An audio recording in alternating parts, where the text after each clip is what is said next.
आदाब, सत श्री अकाल। मैं आपका होस्ट और दोस्त अक्षय। स्वागत है आपके अपने YouTube channel spiritual reality around. जैसा कि मैंने पहले जब वीडियो अपलोड की थी उसमें मैंने मेंशन किया था कि मैं 2 शोज़ लेकर के आ रहा हूँ आपके अपने यूट्यूब चैनल पे। ये पहला शो है जिसका नाम है the origin show where the knowledge starts here. इस शो में जो आज की जो पहली गेस्ट है वे खुद एक यूट्यूबर हैं। उनका खुद का यूट्यूब चैनल है जिसका नाम है वृंदावन 1.1, जिसका लिंक मैं डिस्क्रिप्शन बॉक्स में डाल रहा हूँ। आज का जो हमारा टॉपिक होगा वो सनातनी धर्म को लेके और राजस्थान के पुराने कहानियों को लेकर के होगा। I hope you will like this video and request you to please watch this full video and will be right back. Stay tuned. Maharaj ji है ना, प्रेमानंद जी महाराज, वो बोल रहे थे एक बार हम सवेरे से चल रहे थे तो रास्ते में हमें नो यूज की मिले कि भूत प्रेत होते हैं। जैसे हमारे वो संत बोलते हैं बागेश्वर वाले, तो भूतों पर तो आप बहुत विश्वास कर लेते हो लेकिन भगवान पर आपको विश्वास नहीं है।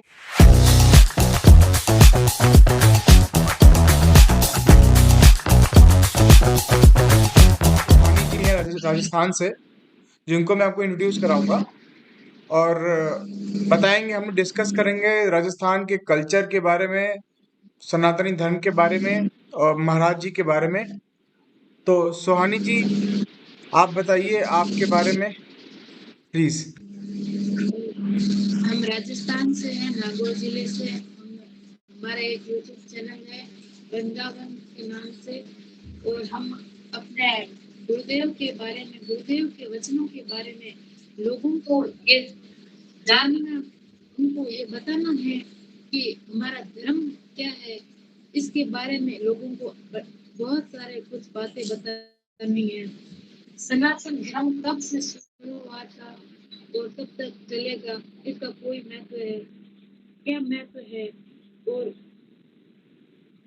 सनातन धर्म आखिर है क्या, ये लोगों को बताना है। इस कारण से हमने एक यूट्यूब चैनल खोला है और हमारा उद्देश्य यही है कि सनातन धर्म जितना हो सके उतना हम लोगों तक पहुंचाएं, क्योंकि आजकल की ये पीढ़ियां हैं जो अपनी पाश्चात्य संस्कृति को की ओर बढ़ती जा रही हैं। इस कारण से हम लोग यही प्रयास कर रहे हैं कि सनातन धर्म को ज्यादा से ज्यादा महत्व दें, क्योंकि आजकल के बच्चों को इतना पता नहीं होता है कि हम क्या करें और क्या नहीं करें। इस कारण से हमारा यही उद्देश्य है कि हम सनातन धर्म को जितना हो सके उतना लोगों के साथ बांटते जाएं। जी, सोनी जी, आपसे क्वेश्चन पूछना था। आप अभी बेसिकली राजस्थान में कहाँ से हैं? राजस्थान में हम नागौर जिले से। नगौर जिले से। तो आप कुछ नगौर जिले के बारे में बता सकती है, कैसा वहाँ का कल्चर है, कैसा वहाँ का खाना है, कैसे वहाँ के लोग हैं, कैसा वहाँ का मतलब धर्म को लेके सोचते हैं, और क्या वहाँ पे रिचुअल्स फॉलो होते हैं, ताकि हमारे दर्शकों को पता चले कि राजस्थान के कल्चर के बारे में। हमारे राजस्थान में कल्चर अभी तक ऐसे गांव में रहते हैं लोग और प्राचीन संस्कृति को लिए हुए रहते हैं। अभी तक इतना मतलब पाश्चात्य संस्कृति का इतना कोई बोलबाला नहीं है अभी तक। और जैसे लोग पहले रहते थे उनकी विचारधाराएं पहले वाली थी, वो अभी भी आज भी वही विचारधाराएं हैं। जैसे पहले लोग थोड़ा बहुत तो अभी चेंजेस आए हैं, लेकिन हमारी जो संस्कृति है, महिलाएं वो औरत ना औरतें हैं, वो घूंघट निकालते हैं, अभी तक वही कर रही हैं। और बच्चों को भी यही संस्कार दिए जा रहे हैं कि हमारे जो बूढ़े बुजुर्ग लोग होते हैं ना, उनकी उनकी संस्कृति को अपने जीवन में अपनाए रखो। पाश्चात्य संस्कृति का इतना ज्ञान नहीं देते जहाँ तक होते हैं, पर आजकल के बच्चे होते हैं ना, वो बूढ़ों का इतना मानते नहीं है कि बूढ़े लोग क्या हैं, उनके पास ना तो बैठते हैं, इसीलिए उनको आवश्यकता है।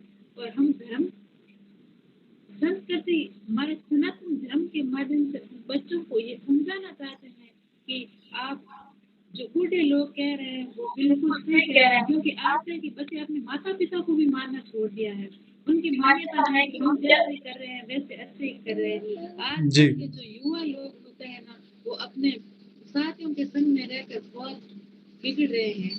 जी। इसलिए हमारा उन युवाओं को भी ये कहना है कि आप जितना हो सके उतना बुजुर्गों के पास बैठकर उनकी बातों को माने। जी आजकल के बहुत सारे लोग हैं, बूढ़े लोग हैं, वो बहुत परेशान हो रहे हैं क्योंकि हम उनकी बातों को नहीं मान रहे हैं। इस कारण से कई लोग आत्महत्याएं भी कर रहे हैं। वो बहुत सारे आजकल अनाथ आश्रम भी बनाए जा रहे हैं। क्यों बनाए जा रहे हैं? क्योंकि आजकल के बच्चे हैं जो पाश्चात्य संस्कृति को अपना रहे हैं और बूढ़े लोगों का कहना नहीं मान रहे हैं। इसीलिए जब जब तक जहाँ तक हो सके हम सनातनी धर्म अपनाए रखें। सनातनी धर्म सनातन का अर्थ यही है कि जो सदा से चला आ रहा है और सदा से चला आ रहा है उनको मानना हमारे लिए बहुत ही बड़ी बात है। तो सोनी जी आपसे अभी संस्कृति में वो जी सारा कुछ बोल रही थी। हमारी संस्कृति में वैसे नागौर में वो अभी पहले जो थे ना गीतांजलि गीतांजलि के लेखक जी जी जी। गीता वाटिका के लेखक वो भी हमारे नागौर जिले से ही हैं। ओ अच्छा। और जान के मीराबाई जी वो हमारे नागौर के पास ही मेड़ता से ही हैं। जी जी और ऐसे बहुत सारे संत हैं हमारे नागौर में जो हमें ये शिक्षा देते हैं कि भगवान की मानो। जहाँ तक करमेती बाई है वो भी हमारे नागौर के पास सीकर जिले से है, खंडेला गांव से। जी करमेती बाई इतनी मतलब भगवान की भक्त बन गई थी। शुरुआत में उनके पिताजी थे वो भगवान की उनको कथा सुनाते थे। कहते हैं ना बच्चे जैसे सुनते हैं वैसे बन जाते हैं। इसीलिए उनको शुरू से ही उनके पिताजी ने भागवत कथा सुनानी शुरू की थी। भागवत को वह सुनते सुनते इतना भगवान में मगन हो गई थी कि उनके पहले दिन उनको पता चला था कि कल मेरा गोना होने वाला है। तो वो है ना रात तक उनको नींद नहीं आई थी। पूरी रात वो जागती रही। पूरी रात जागकर उसने निश्चय किया कि अब इस संसार में इस विषय वासना में अब नहीं घुसना है। कुछ भी हो जाए उनको वृंदावन का के बारे में कुछ भी पता नहीं था। किधर मार्ग जा रहा है क्या कुछ कुछ भी पता नहीं था। लेकिन फिर भी उन्होंने निश्चय किया भगवान पर भरोसा किया और वो वहां से चली गई। उन्होंने रात में ही अपने माता पिता को प्रणाम किया। वो नींद में ही थे और वो वहां से चली गई क्योंकि उनको सिर्फ एक अपने प्रभु पर भरोसा था। इसीलिए वहां चल गई। उनके उनको लगा था कि मैं मेरे पिताजी हैं वो एक राजा के पुरोहित हैं इसीलिए उनके पीछे राज नहीं भेजे जाएंगे।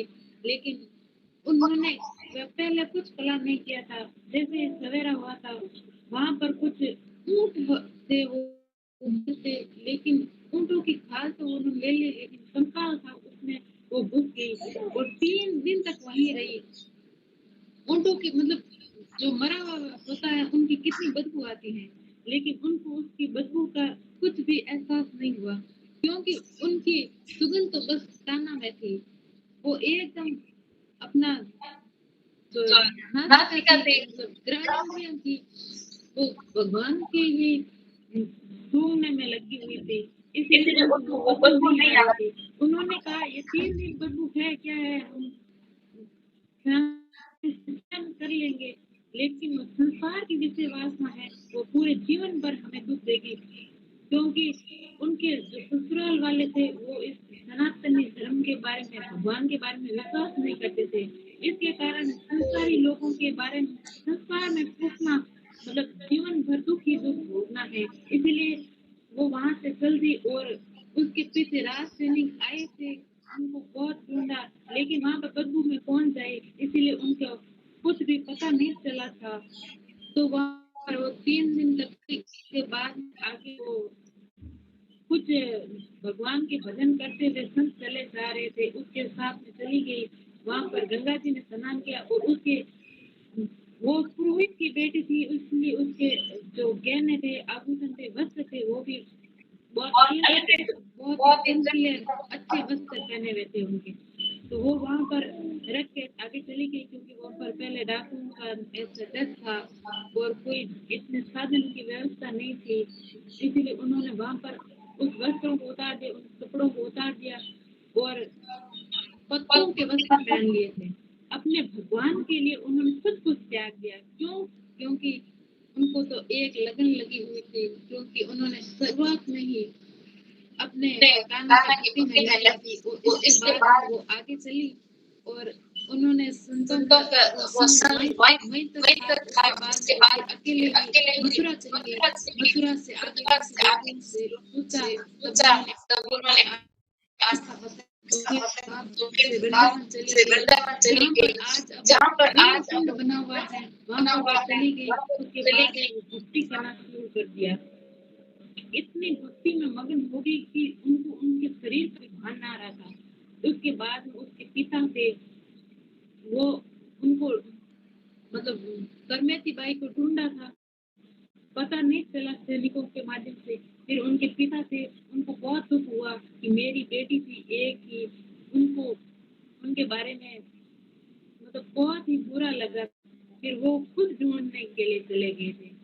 ढूंढते ढूंढते उन्होंने सोचा था कि मेरी बेटी और, मैंने उनको सनातन के बारे में ज्ञान दिया, भागवत के बारे में सुनाया, शायद वो पक्का मेरे को भरोसा है कि वो वृंदावन ही गई है। तब वहां से वो वृंदावन के बारे चले गए, मथुरा गए। मथुरा से कुछ लोगों से पूछा, तब उन्होंने बताया कि एक बच्ची तो थी छोटी सी, वो वृंदावन में चली गई थी। वहां जाकर उन्होंने, क्योंकि वहां पर पहले ऐसा घर वगैरह इतना था नहीं, इतनी लोग वगैरह रहते नहीं थे, पूरा वन था। तो बड़े बड़े पेड़ थे वहां उसके ऊपर, कहीं एक पेड़ पर चढ़ जाते, बहुत दूर दूर तक देखते, कहीं नहीं दिखाई देते, फिर आगे बढ़ते और फिर एक बड़े पेड़ पर चढ़ते और वहां से बड़ी दूर दूर तक देखते, लेकिन फिर भी उनको कोई दिखाई नहीं देता। फिर आगे बढ़ते, एक बार उसको ब्रह्म कुंड पर एक ऊपर से देखते तो छोटे ही दिखाई देते हैं, छोटी सी महिला बच्ची दिखाई दी। फिर वो उनके पास गए, उनके चरणों में प्रणाम किया। कई देर तक बोलते रहे लेकिन उनको कुछ सुनाई नहीं दिया, क्योंकि वो भगवान के लिए। फिर उनके चरणों में प्रणाम किया। उसके बाद में कहा, बेटी तुमने मेरी नाक काट दी। तब करमेती बाई ने कहा, पिताजी नाक तो बच गई आपकी, कटी नहीं। नाक तो जब कटती तब संसार में फंस जाती। क्यों? क्योंकि गणेश जी की नाक सबसे लंबी क्यों है? क्योंकि उन्होंने भगवान की भक्ति की थी, इसीलिए उनकी नाक सबसे लंबी है। उसकी अगर पूजा होती है, पिताजी मैंने आपकी नाक बचा ली, नाक कटाई नहीं है। तो इसके बाद में उन्होंने मतलब ऐसा थोड़ा बहुत करमेती बाई ने अपने पिताजी को अच्छा ज्ञान दिया था। तब उनको भी ज्ञान आ गया था। वो भी उससे भगवान की मूर्ति वहां से लेकर के गए थे और फिर वो भी भक्ति करने लगे थे। तो पुरोहित का काम था, उन्होंने वो काम भी छोड़ दिया। उसके बाद में उसके राजा घर आए थे और बोला कि गुरु जी आजकल आप अपने काम में क्यों नहीं आ रहे? बोले अब मेरे को कोई काम की आवश्यकता नहीं है, अब मैं मेरे सांवरे का, मेरे गिरधर का हो गया, अब मेरे को किसी संसार की आवश्यकता नहीं है। क्योंकि करमेती बाई ने ऐसा मतलब उनके जीवन में ऐसा बोल दिया था कृष्ण की भक्ति को कि अब उसको भी किसी चीज की आवश्यकता नहीं थी। तब राजा ने वहां से आए और करमेती बाई के लिए व्यवस्था की थी कि करमेती बाई ये तेरे लिए मैं ये मतलब मकान बना रहा हूँ, यहाँ पर तेरे लिए सब रोटी पानी की व्यवस्था कर रहा हूँ। करमेती बाई ने कहा, मेरे अब कोई रोटी पानी की व्यवस्था की आवश्यकता नहीं है, क्योंकि करमेती बाई वहाँ पर रस खाकर और यहाँ वहाँ पर यमुना जी का पानी पीकर ही रहती थी और भगवान की भक्ति में इतना मगन हो गई थी, उसको अपने शरीर का भी ध्यान नहीं रहता। वहाँ पर जो पत्ते थे उनसे वो अपना शरीर ढके रहती थी, सर्दी गर्मी बरसात सब में वो अपना एक जैसे ही रहती थी। उसको जो संसार से तो कभी लेना देना ही नहीं था, संसार को कभी छोड़ दिया। उनको अपने शरीर का भी ध्यान नहीं रहता था, वो इतनी भगवान में भाव हो जाती थी। जब उनके पिताजी वहाँ पर गए थे तो उन्होंने यमुना में डुबकी लगाई दी। पिताजी ने सोचा मेरे आने के कारण ये मेरी बच्ची अब जान गंवा लेगी। वो भी उनके पीछे भाग रहे थे, तभी उनकी बेटी वो भगवान की मूर्ति लेकर उनके पास आई थी और बोला कि ये लो पिताजी, आप अपनी इस मूर्ति की पूजा करो, भगवान की पूजा करो। इसके बाद में उनके पिताजी भी भगवान की भक्ति में मगन हो गए थे। ऐसा हैं हमारे राजस्थान में, मतलब नागौर के पास ही सीकर जिले में खंडेला गांव में करमेती बाई, ऐसे अनेक चरित्र हैं हमारे राजस्थान में जिसका वर्णन करते कई वर्ष बीत जाएंगे, पर हम संतों का वर्णन कर नहीं पाएंगे पूरा। ऐसे ही हमारे यहाँ पर है मीराबाई के बारे में सब लोग जानते हैं, सब परिचित हैं। और हमारे इधर नरसिंह मेहता हैं, वो भी गुजरात से हैं, राजस्थान से हैं। ऐसे अनेकों चरित्र हैं जिसके बारे में वर्णन करना। एक हमारी माँ बाई, वो भी हमारे राजस्थान से ही है, जो मतलब छोटी थी तब भी भगवान की भक्ति में इतना लगी हुई थी। उसके बाद में उनके जो पिताजी थे वो भी एक गांव से दूसरे गांव में चले गए जी थे, उनको कर दिया कि जी, ऐसे थैंक यू। ऐसे तो बहुत सी कहानियां हैं, वीरों की भी कहानियां हैं राजस्थान से। थैंक यू हाँ, आपने ऐसे बताने के लिए, आपने शेयर किया। बहुत सारे जी वस्तु हैं तो जिनके वर्णन करना इतना। जी जी, बहुत सी कहानी। एक आपसे भी पूछना था कि राजस्थान के जो प्राचीन मंदिर, जैसे मेहंदीपुर बालाजी महाराज, खाटू श्याम जी का मंदिर, उसके बारे में आप क्या जानती हैं? हाँ, खाटू श्याम जी का मंदिर है ना, वो राजस्थान में ही हमारे इधर है, सीकर सीकर जिले में ही खाटू श्याम जी का अच्छा। मंदिर, हाँ सीकर जिले में। वहाँ पर मतलब बोलते हैं ना कि वो खाटू श्याम जी का मंदिर, उसके बच्चे भीमसेन के बेटे थे, उनका शीश भगवान ने काट दिया था, तो शीश काट दिया तो उसको शीश का दानी बोलते हैं। इसका भगवान ने कहा मैंने आपका शीश काट दिया लेकिन मेरे नाम से ही आप जाने जाओगे। तब किसी ने जी जी भगवान को लेना ही थी, किसी ने उनको वहां से खोदा तो उनका शीश निकल गया था, और उसके बाद में शीश की पूजा होने लगी थी। तो भगवान को, वो भगवान नहीं थे पहले, लेकिन भगवान ने उनको दगा दे दिया कि मेरे नाम से ही तुम जाने जाओगे और मेरे नाम से ही कलयुग में पूजे जाओगे। इसीलिए अब बहुत सारे भक्त होते हैं जो चैत्र मास में वहां पर फाल्गुन और चैत्र मास में जाते हैं, वहां पर बहुत बड़ा मेला लगता है 15 दिनों का खाटू जी श्याम। जी जी। अच्छा, एक और चीज है, राजस्थान के फेमस फेस्टिवल्स में ऐसा क्या है? मतलब ऐसे कौन से फेस्टिवल जो आपके गांव में मनाए जाते हैं, जो ऐसे राजस्थान में मनाए जाते हैं, जिसको लोगों के बारे में पता ही नहीं दुनिया में? तो आप कुछ बताना चाहेंगे उसके बारे में थोड़ा? राजस्थान का मेन फेस्टिवल तो घूमर है, वैसे वो प्राचीन काल से चला आ रहा है। और घूमर हमारे वो बोलते हैं ना कि राजस्थान का राष्ट्रीय ये नृत्य कौन सा है, तो राजस्थान का राष्ट्रीय नृत्य ही घूमर ही है। हमारे इधर चैत्र मास में घूमर मनाया जाता है, मतलब महिलाएं सब ऐसे मस्तक पर घड़े लेकर और घूमर डालती है, निकालती है। हमारे इधर मतलब नागौर में तो इतना ये फेस्टिवल प्रसिद्ध नहीं है। हमारे इधर तो होली, दीपावली, गणगौर ऐसे ही और त्योहार है, मतलब कहते हैं ना कि तीज त्योहार बावड़ी और लेडी गणगौर, गंगूर, तो ये तीज। सॉरी सॉरी, आपको इंटरप्ट कर रहा हूँ। ये गंगूर क्या है? होली, दीपावली, गंगूर और बताया था आपने? हाँ, होली और दीपावली ऐसे त्योहार बहुत मनाए जाते हैं इधर, मतलब अच्छा और अच्छा घूमर अच्छा। वगैरह हाँ, तो हमारे राजस्थान के लोग नृत्य घूमर ही मानते हैं। होली होली के दिन में पहले बच्चे होते हैं ना, वो 15-20 दिन महीनों के पहले ही खेलने शुरू कर जी देते हैं, और दीपावली के पहले ही 1 महीने तक पटाखे छोड़ने ऐसे शुरू कर देते हैं। ऐसे लोगों को ऐसे लगना शुरू हो जाता है कि अब दीपावली आने वाली है, अब होली आने वाली है। तो लोग अपने जी जी त्योहारों में इतना मग्न हो जाते हैं, जिस उस समय फसल कटना शुरू होती है, तो लोगों को बहुत ही मतलब चहल पहल हो जाती है। हमारे इधर है ना, तो आंगन अभी तक कच्चे रहते हैं, तो आंगन लीपना, रंगोली बनाना, ऐसे मतलब लगता है कि त्योहार वाकई में त्योहार है। पहले मतलब बहुत सारे लोग है ना इकट्ठे हो जाते हैं, और ऐसा लगता है कि बिल्कुल तैयार तो तैयार ही है।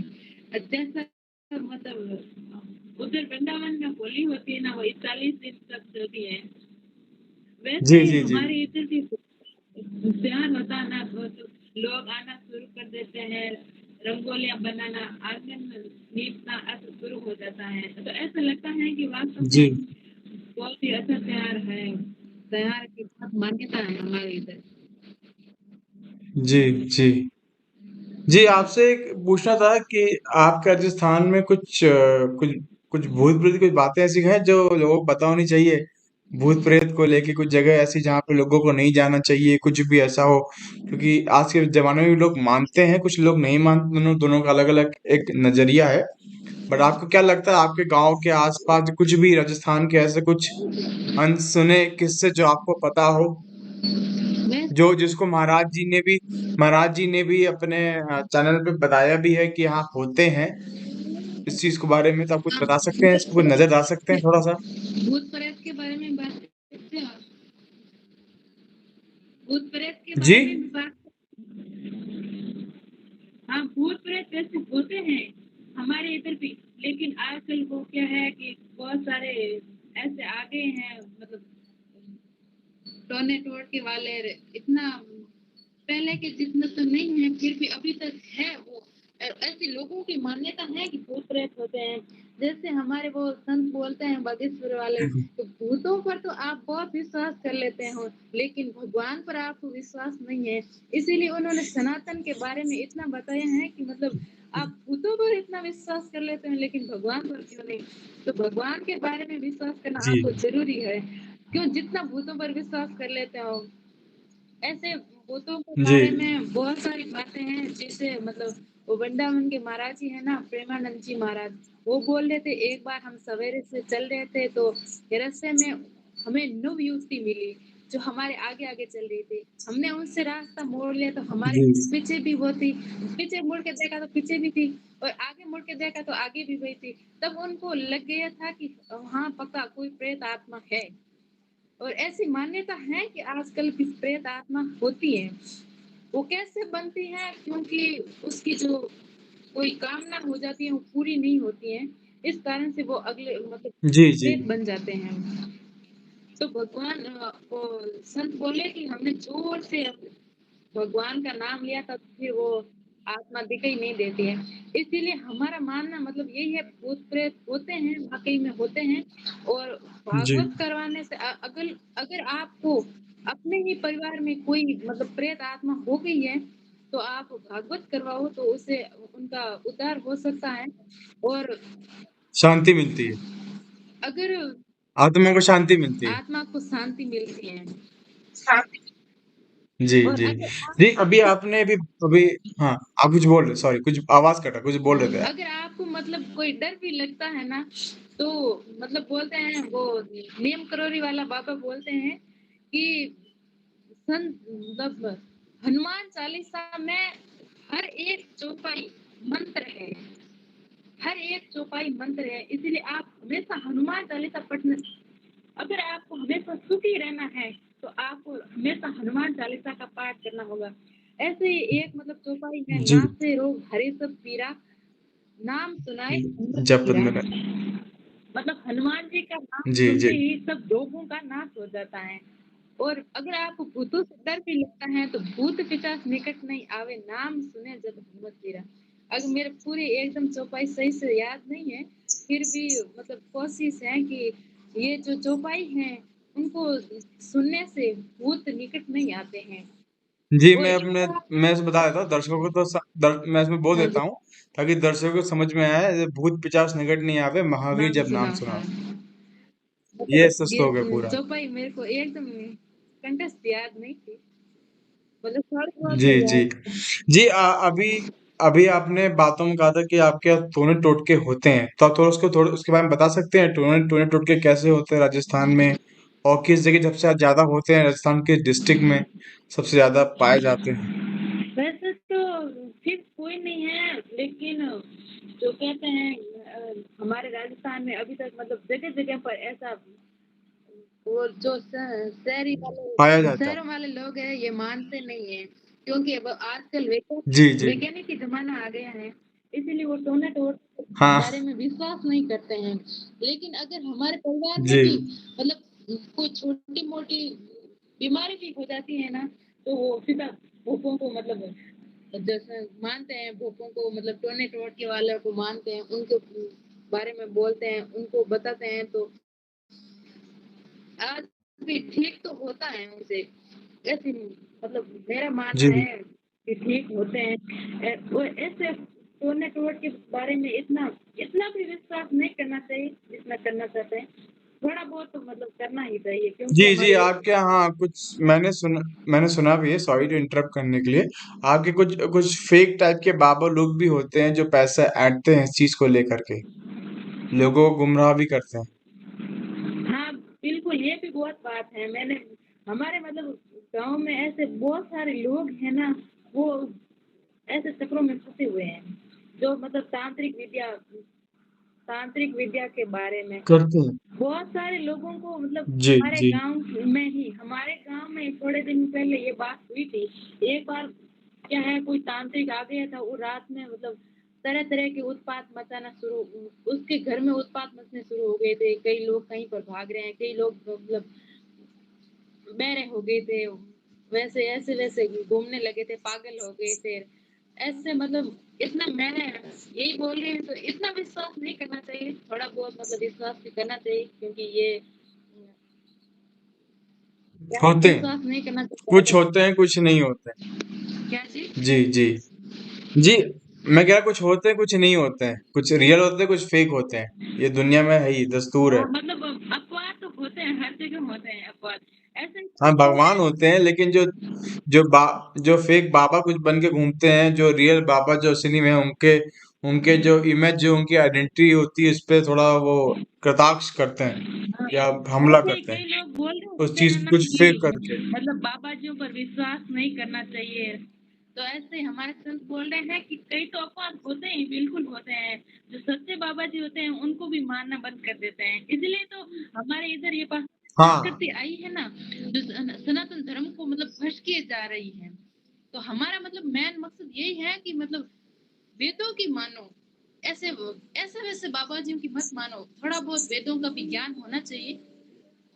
जो वेदों में जी लिखा जी। है वो बिल्कुल, कई लोग अपनी खुद की मान्यता में शुरू हो जाते हैं, मतलब जो अपने मतलब जो संस्कृत में श्लोक लिखे हुए हैं और वो अपने खुद से ही हिंदी में अनुवाद कर देते हैं। उसीलिए मतलब एक श्लोक का ही अर्थ गलत निकल गया ना, फिर वो गलत ही होगा। इसी कारण मानना तो चाहिए, हमारा मतलब मेन मकसद यही है, पर ऐसे वैसे लोगों का जी नहीं जी। मानना चाहिए। जी।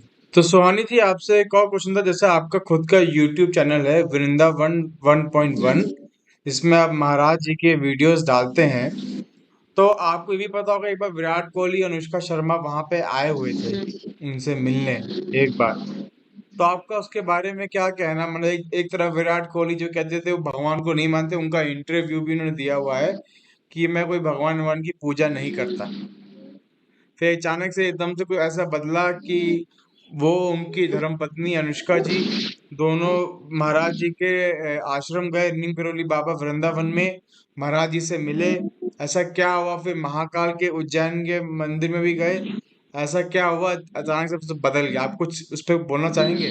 मतलब ऐसे वो नहीं मानते थे पहले तो, पर जैसे ही वो उनके पास आए, मतलब संतों की कृपा ऐसी होती है ना कि मतलब वो जैसे चैतन्य महाप्रभु थे, तो निताई और और निताई मतलब जो सबसे बड़े डाकू मान लो, सबसे बड़े डाकू थे। तो उन्होंने जी, मतलब मेरा आपके कहने का मतलब ये है, जब भगवान चाहेंगे तभी वो अपने भक्तों से मिलेंगे। हाँ, मैं मतलब उदाहरण के माध्यम से आपको समझाना चाहते हैं। मतलब वो सबसे बड़े डाकू थे, तो उनके भक्तों ने कहा कि आप है ना, उनको चैतन्य महाप्रभु को एकदम गुस्सा आ गया कि इसको मारना ही उचित है। लेकिन उनके भक्तों ने कहा कि मारना उचित नहीं, आप तो महाप्रभु है और आप संत कहे जाते हैं। संतों का काम यही होता है कि मतलब सीधे तरीके से सही मार्ग में लाकर उनका उद्धार करना है। मारने से तो क्या वो खत्म ही हो जाएंगे। लेकिन तब उन्होंने उनको जी अमृत का प्याला पिलाया था। तो वो इतने घटिया डाकू थे कि उतने महान संत हो गए, मतलब इतना बदलाव उनके जीवन में आ गया था। ऐसे ही वो विराट कोहली वगैरह आए थे, वो संतों की ऐसी कृपा के कारण उन्होंने उनका अपना खुद का जीवन बदल दिया था। तो जी जी उनके मतलब जो थे ना, वो बोल रहे थे कि हम संत बनेंगे, हमारे मन है जो संसार में फंसा हुआ है। इसलिए वो संत महाराज जी बोल रहे हैं कि संसार में फंसा हुआ तो संसार में से एकदम तो छूटना है नहीं, एकदम से तो कोई वैरागी ले नहीं सकता है। इसलिए आप संसार में रहो और भगवान की भक्ति साथ में करो, आपको धीरे धीरे बदलाव आ जाएगा, क्योंकि मन है ना वो संसार में ही रमा है। तो मतलब जी शुरुआत में तो कोई साइकिल चला नहीं सकता, धीरे धीरे प्रैक्टिस करने से जी साइकिल जी चलना शुरू हो जाती है। ऐसे ही मतलब सीधे जी कोई जी जी काम एकदम से होता नहीं है। इसीलिए उनके मतलब उनके प्रवचनों का उनके ऊपर इतना प्रभाव पड़ा था कि असर हाँ, पड़ता है। उनके प्रवचनों का ही मतलब मान लीजिए उनकी उसके ऊपर मतलब संत की विशेष कृपा हो गई थी। इसी कारण से वो जो जी नहीं जी मानने वाले थे वो एकदम मतलब भगवान को मानने शुरू कर दिए। जी, चलिए सोनी जी, शुक्रिया, आपने अपना टाइम दिया, अपने बारे में बताया। और मुझे पता आपकी अभी तबीयत खराब है, अभी आप बिजी थी हॉस्पिटल में, अपना टाइम निकाल के हमें अपना टाइम दिया। शुक्रिया। तो ये है दर्शकों, सुहानी जी की विचार सनातन धर्म के बारे में। और प्लीज सब्सक्राइब कीजिए अपना चैनल। इनका भी एक चैनल है जिनका मैं लिंक में ये नीचे डिस्क्रिप्शन बॉक्स में डाल दूंगा, जिसका नाम है वृंदावन 1.1। और सुहानी जी इसमें और भी महाराज जी की वीडियो अपलोड करेंगी आगे फ्यूचर में। और आप प्लीज सपोर्ट कीजिए। वीडियो पसंद आई होगी। जो ये वीडियो थी रीजनल स्टोरी को लेके थी। और मैं एक और अनाउंसमेंट करने जा रहा हूँ। मैं जो भी यहाँ पे स्टोरीज लेकर के आऊँगा या जो भी पॉडकास्ट लेके आऊँगा, सेम आपको स्पॉटिफाई, एप्पल और गूगल पॉडकास्ट पर मिल जाएगा। और आगे आने जो वीडियोस होगी वो डिफरेंट सेगमेंट को होगी, जैसे कि म्यूजिक को लेके, मेडिकल को लेके, साइंस को लेके, आईटी को लेके, लॉ को लेके, मैनी मोर।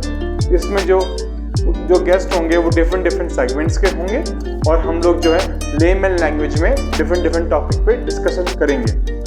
ऑल्सो आपसे रिक्वेस्ट है, आप प्लीज सपोर्ट कीजिए। मेरा पैट्रॉन का लिंक बिलो डिस्क्रिप्शन बॉक्स में दिया हुआ है। प्लस आप लाइक कीजिए, सब्सक्राइब कीजिए। Please reach this videos to all different channels, to different groups which you have. Please support me, and many more videos soon going to become at your channel Spiritual Reality Around.